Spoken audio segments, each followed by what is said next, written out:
And pressure is mounting on Pakistan's Pervez Musharraf as the Supreme Court agrees to hear an appeal against his presidential rule as army chief.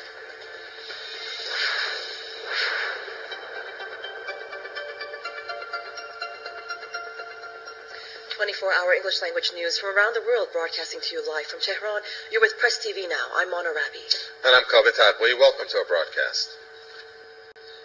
As ongoing violence spreads across Iraq, another U.S. soldier is killed in the north of the country. The fatal incident occurred in the oil-rich city of Kirkuk. The soldier died shortly after being wounded in the attack. The latest fatality pushes the U.S. military's losses to 3,727 since the March 2003 invasion of the country. And staying with Iraq now, where Prime Minister Nouri al-Maliki has placed an indefinite curfew on the holy city of Karbala, where at least 52 people have been killed in clashes. Maliki arrived in Karbala today, saying his troops have restored calm. In clashes between security forces and gunmen, almost 300 pilgrims have also been injured. They were heading to participate in celebrations marking the birth anniversary of Imam Mahdi. Militants have been seen roaming the streets with heavy machine guns as hundreds of thousands of pilgrims enter the city. An official said the two shrines of Imam Hussein and Imam Abbas had been slightly damaged by bullet fire. Maliki has blamed armed supporters of Saddam's regime for that violence.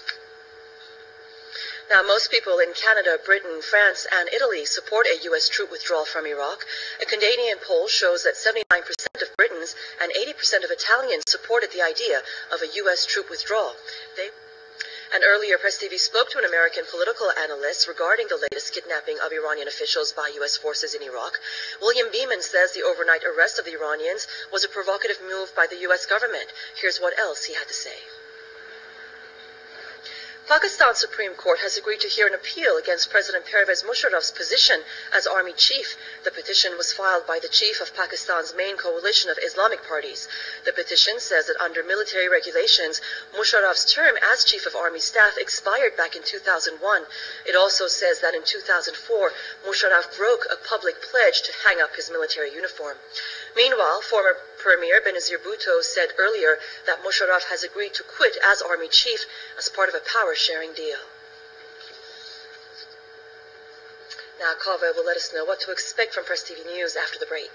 That's right. Plenty of excitement here in the Islamic Republic of Iran as ceremonies begin to mark one of the year's most colorful religious activities. We'll have that story for you after the break here on Press TV. Well, that's it for our broadcast here on Press TV News. But coming up next, Mana? Coming up next, Bardiar has all the results from Day 2 of the final Grand Slam of the season, the 2007 U.S. Open. Stay tuned for Sports International.